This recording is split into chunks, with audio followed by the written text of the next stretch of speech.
Magandang araw mga kaibigan.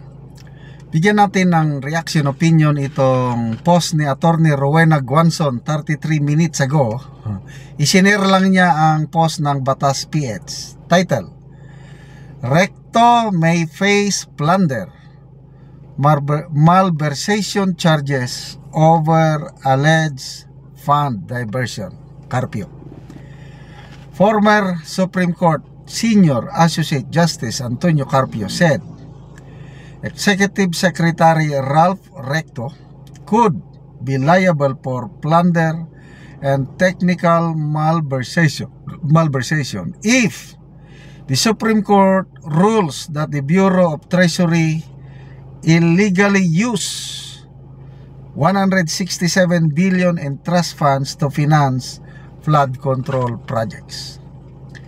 In a recent interview, Carpio noted that the transfer of 60 billion from the PhilHealth and 107 billion from the Philippine Deposit Insurance Corporation allowed the flood control program to push through even though the funds were legally restricted.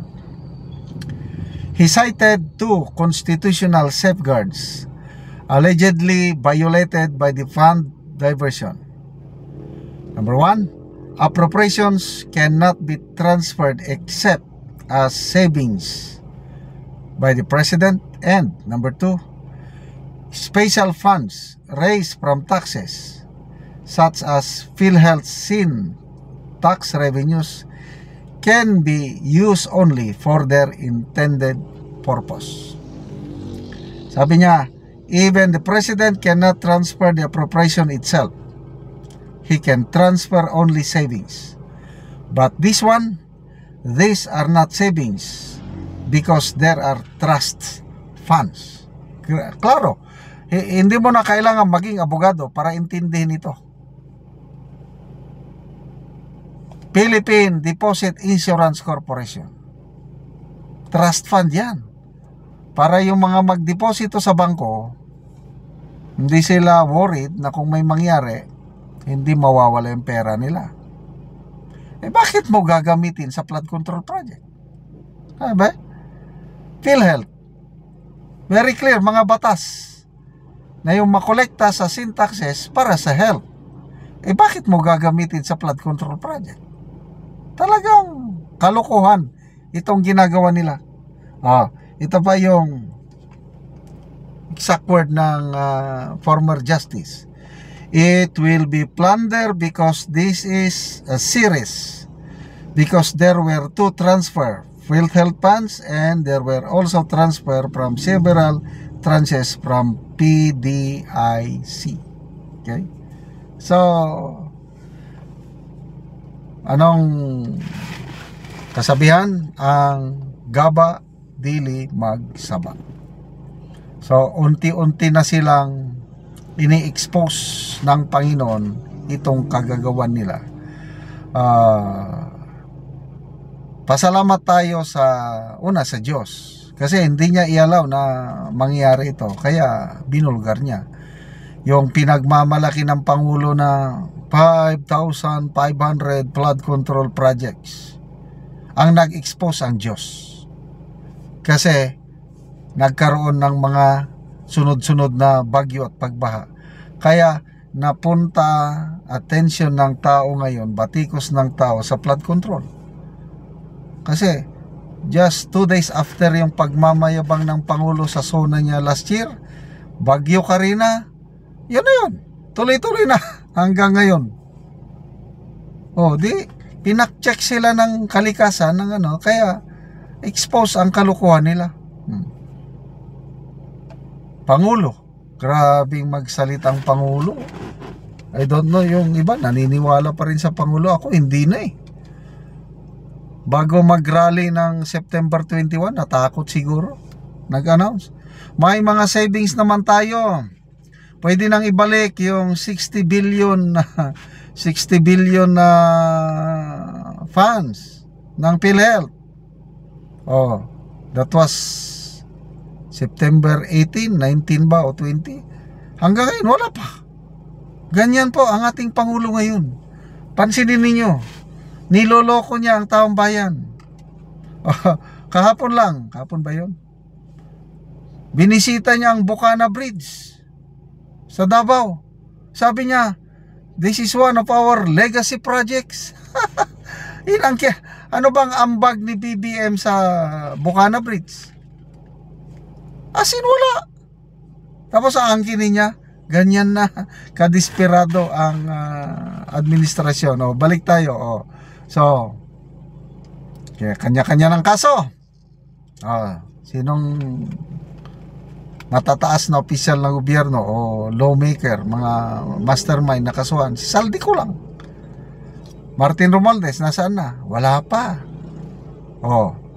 Kailang ang gaba dili magsaba. Darating at darating din tayo dyan. Saldico, although nagpapasalamat ako kay Saldico sa kanyang pagsalita, kailang dapat managot siya, makulong siya. Kasi isa siya sa mga nagnakaw. Kailang yung kasamahan niya sa taas dapat managot din. Sana magkatotoo itong sabi ni Justice Carpio. Kahit dilawan itong si Justice Carpio, kahit anti-Duterte siya, paminsan-minsan marami siyang sinasabing totoo. Yung sabi niya na ang Pangulo liable, pwedeng may pananagutan. Yung pinirmahan niyang 2025 GAA, pinirma niya, liable siya, 421 billion yung budget insertion. It's correct. So ito na naman, pwedeng managot si dating Finance Secretary Ralph Recto dahil bakit mo itra-transfer yung specified funds yan Hindi ka naman nang dahil lang savings ko dahil lang sobra. No way. Dapat kung anong purpose doon mo lang gamitin. Nang dahil dyan sa PhilHealth, PDIC na fund transfer, kaya naisa katuparan ang kanilang mga flood control projects. Gagaling nila, magagaling magmaniobra. Kailang hindi mo maluluko ang Diyos. Nagmamasid po ang Diyos sa atin. Pilipinas tinawag the only Christian country in Asia. Bakit punong-puno ng corruption? Hindi papayag ang Diyos niyan. Paparusahan niya yung mga nagpapahiya sa kanyang pangalan. So, salamat mga kaibigan sa inyong pagsubaybay sa ating channel. Nakakatulong kayo ng malaki sa tribong Talandig ng Bukidnon dahil ang income natin sa channel na ito pantulong po sa tribo. Namimigay tayo ng libreng yero at pako para makapagpatayo itong tribo ng mas maayos nilang tirahan. Panoorin nyo ang video na ito. Karon mao na ni ang matagaan og yero nga magatop na siya karon. Atop na gid ko karon. Sige.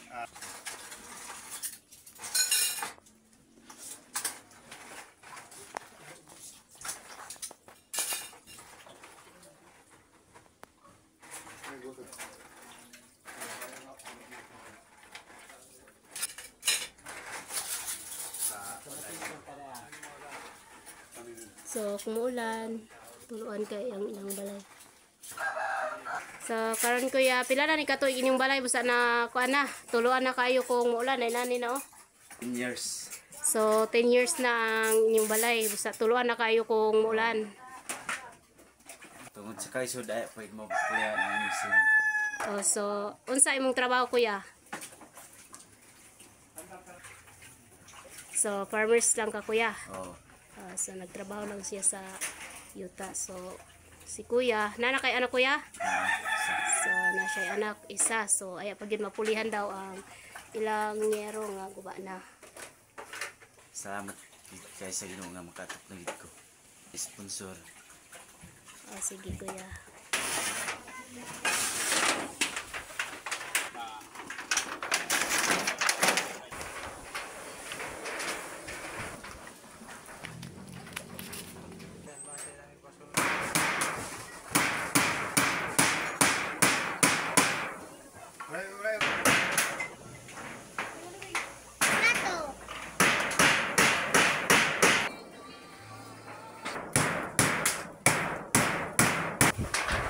Lansang ba?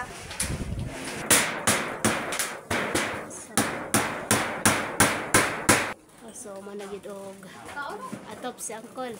So dili na gid siya tuluan. So nagtinabanga sila sa iyang anak. Ay inuan salamat sa Ginoo sa nag-support sa.